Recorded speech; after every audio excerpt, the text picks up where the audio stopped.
Michel, shalom, comment tu vas? Que le Seigneur te fortifie. C'est que cette fille-là, comme je vous ai enseigné, hein, et que aussi la Bible vous enseigne, on ne t'apprend pas à elle. Voilà, il faut être heureux. Si elle vient te fatiguer, c'est une bonne chose. Parce que ceci va te former. Pour ne plus que tu fasses les mêmes erreurs. Parce que tant que tu ne seras pas formé, là, tu vas faire le tas tomber dans les mêmes erreurs. Alors, il faut que elle soit. Il faut que Dieu passe par elle pour t'amener des épreuves, afin que ton esprit prenne conscience. Parce que normalement, c'est ça. Il faut que ton esprit prenne conscience. Tant que ton esprit ne prend pas conscience, là, tout ce que tu vas faire là, c'est zéro. Tu comprends un peu? Voilà, il faut que ton esprit prenne conscience. C'est pour cette raison que Dieu amène ces épreuves-là. Et d'abord même, il t'en avait déjà parlé. Donc, tu n'as pas à t'énerver. Parce que si tu t'énerves, ton cœur ne pourra pas avoir de pardon. Ton cœur ne peut pas pardonner. Mais pour que le cœur pardonne, il faut des épreuves. Si tu vois aujourd'hui les gens dehors, l'église, les chrétiens, ils ne pardonnent pas. Dès qu'il y a un petit problème, ils profitent. Dès qu'il y a un petit problème, ils profitent en même temps. Et tout ce qu'ils ont gardé, ils déversent là. C'est parce que le cœur n'a pas été circoncis pour le pardon. Donc c'est-à-dire, ils font croire qu'ils ont pardonné, mais au fond, ils n'ont pas pardonné. Parce que le cœur n'est pas circoncis. Ou il le veut ou il ne le veut pas. Forcément, il ne peut pas pardonner. Et nul ne connaît son cœur si ce n'est que Dieu. Tu ne sais pas ce qui est dans ton cœur. Le cœur ne pardonne pas. L'homme qui est né d'iniquité, on est né d'iniquité conçu dans le péché. Donc quand nous connaissons Dieu, qu'est-ce que Dieu fait? Dieu nous donne la possibilité de nous enlever toutes ces choses-là en nous. Parce qu'il a dit que si vous ne pardonnez pas les offenses des hommes, moi, votre Père, je ne vous pardonnerai pas aussi. Tu vois un peu. Donc si le cœur n'est pas détaché des désirs, alors là, forcément, tu ne peux jamais pardonner. Même si tu dis que tu as pardonné, même si il faut croire, non, non, tu ne peux pas. Tu vois, non. Alors, qu'est-ce que Dieu fait? Dieu maintenant met les épreuves. Pour que tu puisses pardonner, il faut qu'il amène des épreuves, afin que tes épreuves t'amènent à la colère. Normalement, c'est ça. Pour que tu manifestes cette colère-là. Parce que tant que tu ne manifestes pas le péché qui est en toi, comment Dieu peut anéantir cela? Comme il a vu Adam. Et qu'il a vu Adam, il lui a dit, mais Adam dit que j'ai attendu ta voix. Je me suis caché. Mais comment tu t'es caché? Ce que je t'ai interdit de faire, c'est ce que tu as mangé.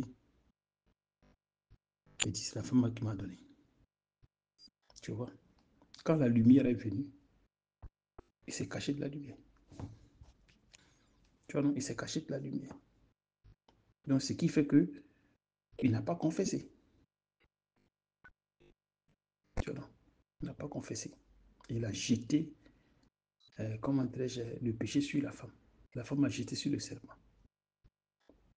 C'est-à-dire qu'ils sont désengagés. Donc, leur cœur n'a pas cette capacité de, pardon, comment dirais-je, de, de reconnaître les erreurs. Tu vois, la lumière est venue. Ils n'ont pas pu. Tu vois, ils peuvent venir les éclairer. C'est la même chose dans le corps.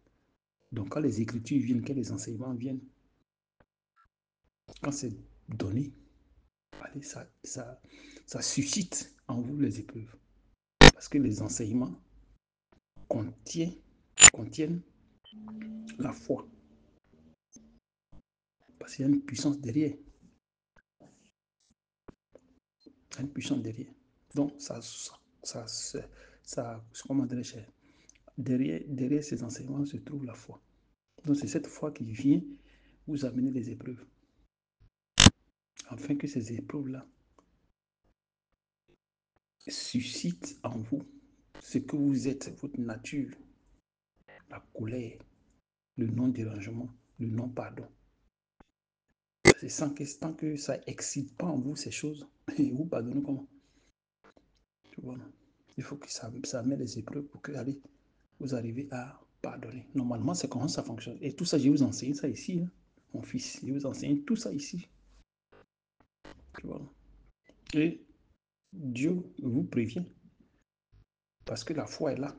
Donc Dieu vous prévient quand quelque chose va arriver. Il dit, telle chose va arriver. Telle chose va arriver. Telle chose va arriver. Donc tu es déjà prêt. Donc du côté psychologiquement, il te prépare déjà.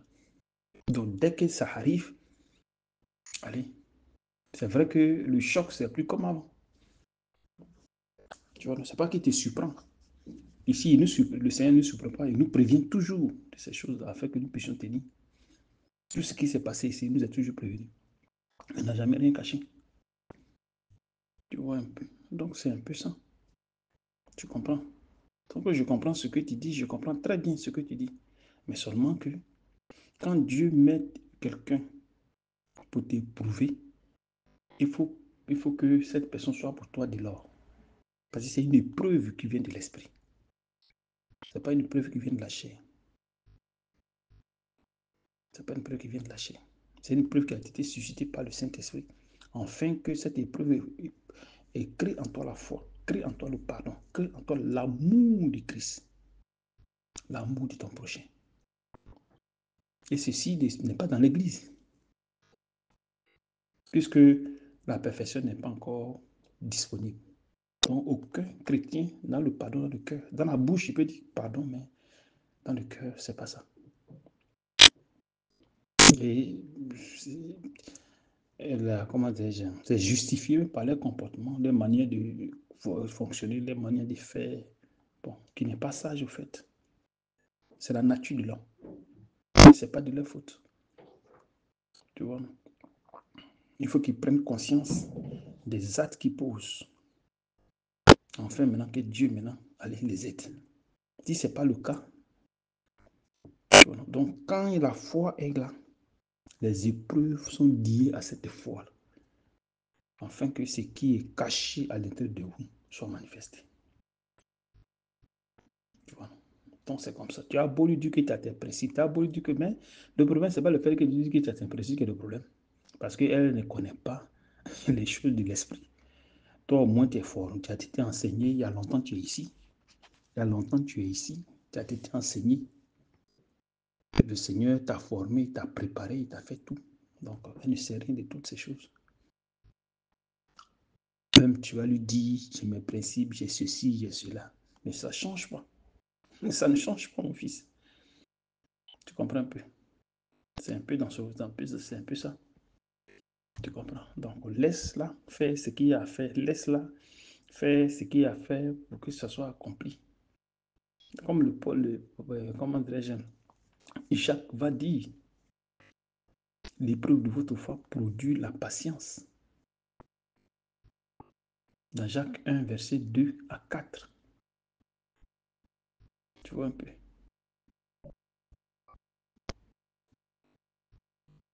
L'épreuve de votre foi produit la patience.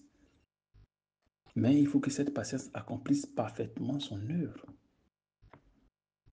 Tu vois, afin que vous soyez parfait et accompli, sans faillir en rien.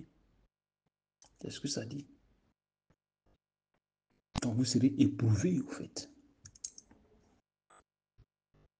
de diverses épreuves auxquelles vous serez exposé. La Bible dit clair. Tu vois, non? Donc il faut vivre, il faut que les épreuves, comment dire, soient là pour que tu vives la situation. Là, comme ça, personne ne peut venir te raconter quoi que ce soit. Non, parce que tu vis. Donc, tu es un témoin oculaire. Voilà, au fait. C'est pour cette raison que quand vous êtes ici, que vous vivez la foi, quand je vous enseigne, je vous amène à vivre la foi, à confronter la chair à la foi. La foi, c'est la vie de Dieu. Et la vie de Dieu vous amène les épreuves. Tu vois. Et c'est ce qui va vous amener à ce que vous soyez détaché des désirs. Si ce n'est pas le cas, là, tout ça, c'est zéro, mon fils. Tu vois un peu, non?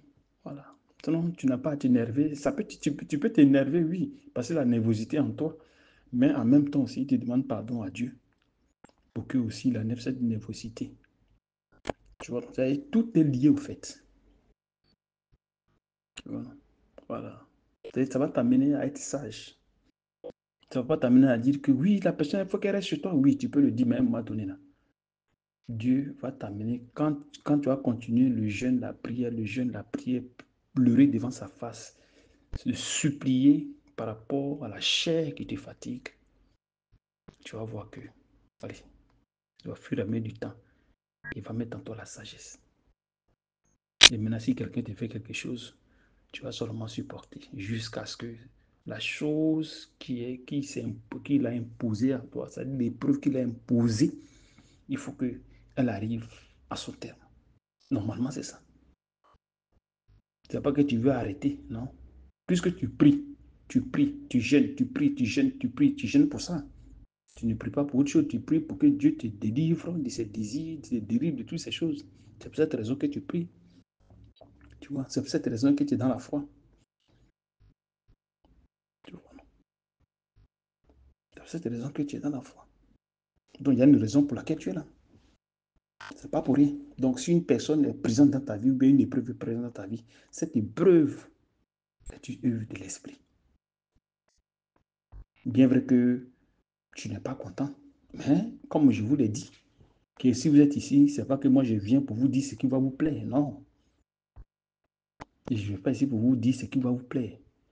Mais ce qui va vous déplaire au fait et qui plaît à Dieu. Et c'est ce qui va former votre foi, votre détermination, la puissance, c'est-à-dire qui a enlevé en vous la haine, le mépris, l'orgueil, la peur. Tu vois, non? C'est ça. Tu as beau lui parler, ça va rien changer. Tu vois, non? Tu as beau lui parler, ça va rien changer. Elle est là pour un but. Et le Seigneur t'a déjà montré comment elle va partir. Donc, c'est à toi maintenant de demander à Dieu de te donner la sagesse. Voilà. Sinon, le Seigneur a déjà montré comment elle va partir, la personne va partir. Donc, tu n'as pas à t'énerver, tu restes seulement tranquille, puis tu avances. Tranquille, quoi. Parce qu'elle est là pour ça. Elle est là pour transformer ta personne. Elle est là pour un but bien précis. Nous, ici, là, qu'est-ce que moi je vous ai enseigné? Chez nous, à la maison, ici, là, quand quelque chose va nous arriver, le Seigneur nous le dit. Il dit que telle chose va vous arriver. Il nous dit que telle chose va vous arriver, telle chose va vous arriver, telle chose va vous arriver, telle chose va arriver. Tu vois? Mais est-ce que je commence à prier pour ne pas que ça nous arrive? Non, non. Pourquoi ça n'a pas de sens? Il a dit seulement telle chose va vous arriver. Donc, il n'y a pas de sens à ce que j'arrive à prier pour pas que ça nous arrive. Non. Ça dit que la chose qui va venir dans notre vie va nous apporter un plus. Même si on doit souffrir, même si on doit passer par des tribulations, par des problèmes, il vaut mieux qu'on passe par ces problèmes-là afin que ça sème en nous une œuvre de Dieu. Tu vois, non?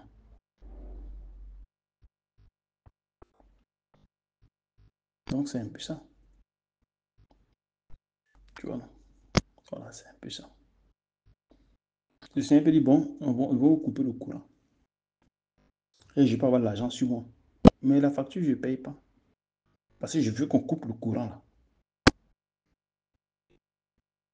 Et puis, on nous a mis peut-être 2 ou 3 fois pour nous couper. On nous a coupé même le courant ici. On a dormi dans le noir pendant au moins 2 semaines.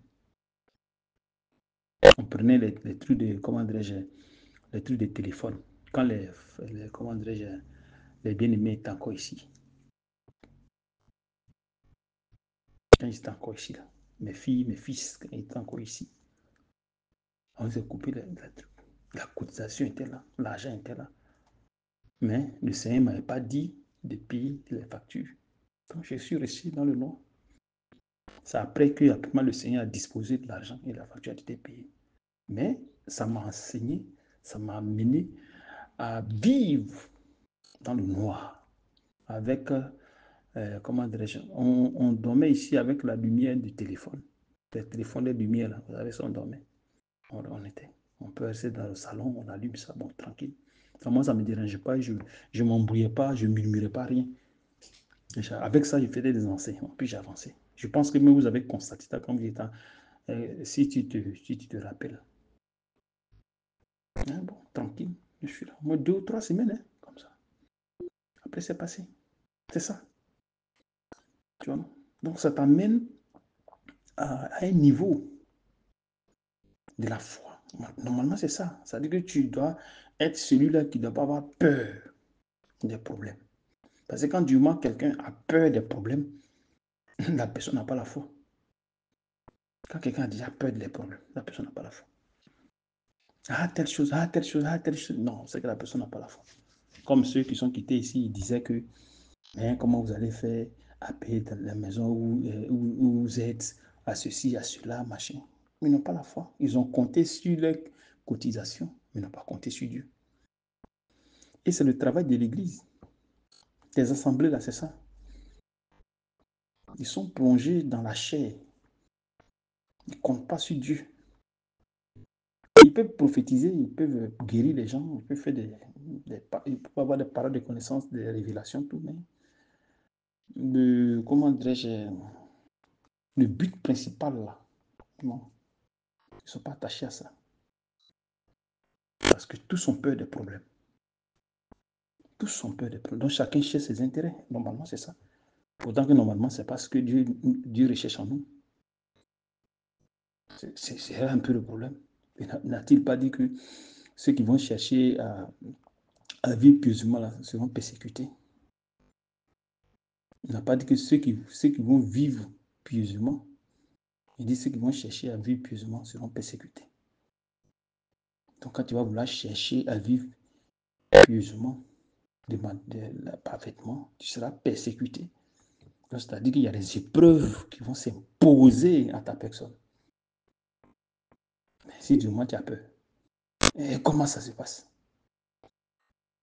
Si tu as peur des épreuves, il faut les accepter. Voilà pourquoi il a dit que ceux qui vous maudissent, ceux qui vous insultent, tous ceux qui vous persécutent, qu'est-ce qu'il vous fait? Il ne faut pas les rejeter.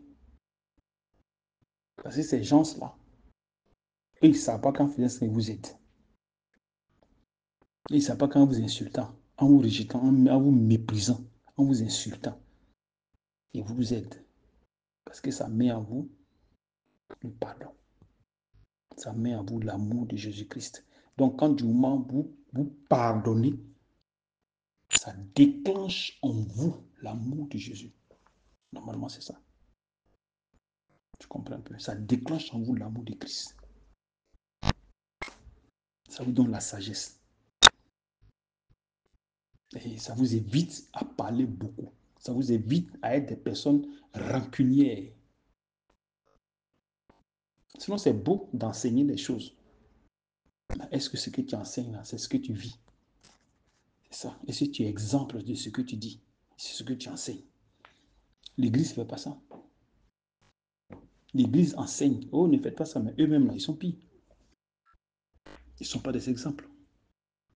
À cause de quoi? Parce qu'ils ne sont pas détachés de la chair. Ils font semblant de vivre de façon pieuse, mais au fond, non. Tu vois un peu. Et c'est par manque de foi. Puisque c'est des personnes dans l'assemblée de Christ. Qu'est-ce que les gens, qu'est-ce qu'ils font? Ils s'inquiètent de leur vie, qu'est-ce qu'ils doivent manger. L'inquiétude est là.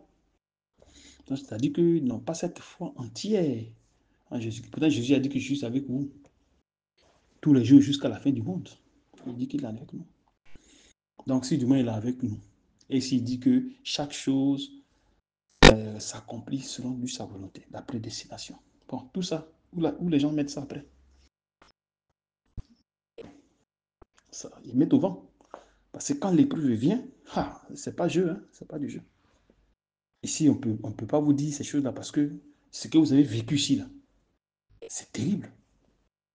Ce qu'on a vécu ici, après le départ de tout cela, ce que nous on a vécu ici, là, mais c'est grave.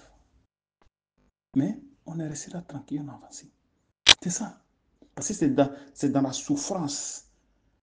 C'est dans la souffrance que on commence à connaître Dieu. dans la souffrance. Pas dans la souffrance, tu vas commencer à murmurer, machin, machin. Non. Tu souffres. Même si tu murmures, tu vas demander pardon. Et tu avances. Tu es déterminé à arriver au bout. C'est ça. Tu comprends un peu. Donc, si tu as tes épreuves, il faut dire Dieu merci. Il faut dire Dieu merci. Parce que ce n'est pas donné à tout le monde. La foi, c'est un don. La foi, vivre par la foi, c'est un don. Avoir la vie de Dieu en soi, c'est un don. La perfection est un don.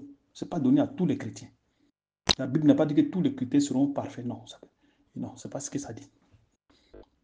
Quand tu dis Éphésiens 4, verset 11, quand tu dis Éphésiens 4, verset 11, qu'est-ce que ça dit là-bas? Afin que nous soyons tous parvenus à l'unité. Il dit tous, c'est qui? Afin que nous soyons tous parvenus à l'unité de la foi. Tous, et pas de qui. Parce que si on veut prendre dans ce sens-là, c'est que tous les chrétiens n'ont jamais été parfaits. Parce qu'on est parfait, on ne meurt pas. On est parfait parce qu'on a cru en Jésus. Mais dans le comportement, c'est tout autre chose. On est parfait parce qu'on a cru en Jésus. On est juste parce qu'on a cru en Jésus. On est sanctifié parce qu'on a cru en Jésus. On est purifié parce qu'on a cru en Jésus. Mais est-ce que dans le comportement, on est saint? Non. On est saint parce qu'on a cru en Jésus. Mais pourquoi maintenant on demande à ce que celui qui est saint doit être perfectionné par les ministères? Pourquoi? Il doit être perfectionné par les ministres. Tu vois un peu, non? Donc c'est un peu ça, mon fils. Donc courage. C'est-à-dire tout ce qui est en toi, tu vas forcément manifester. Que ce soit la colère, que ce soit quoi que ce soit, que ce soit le mensonge, la ruse, tout ça, tu vas manifester, ça va sortir. Ça va sortir. Parce qu'en jeûnant, en priant, en écoutant les enseignements, en faisant suivre, machin, machin, ça va sortir. Il faut que ça sorte pour que tu sois libre. Tu vois? Il faut que ça sorte. Parce que les gens, ils pensent que c'est recevoir le Saint-Esprit qui t'amène à marcher. Non, tu peux recevoir le Saint-Esprit et tu es dans le péché et tu ne peux pas pardonner. Et tu as la rancune, tu as les murmures, tu as, tu as la jalousie, les calomnies, tu es cupide, tu es rusé. Il y a ça aussi. Mais ce n'est pas parce qu'on a reçu le Saint-Esprit, on pense non, c'est pas ça. Il faut maintenant un travail à son salut. Enfin, maintenant que tout soit parfait. Donc, c'est quelque chose qui est complexe. C'est pour cette raison qu'il faut faire beaucoup attention. Il faut faire très attention. Les histoires de Dieu, c'est des choses qui sont tellement compliquées. Donc, quand quelqu'un ne sait pas, qu'elle reste tranquille. Qu'elle ne s'aventure pas dans ce qu'elle ne sait pas. C'est ce que je vous conseille ici. Comprenez? Donc, courage à toi. Et tiens bon. C'est tout ce que tu peux faire. Il n'y a rien d'autre.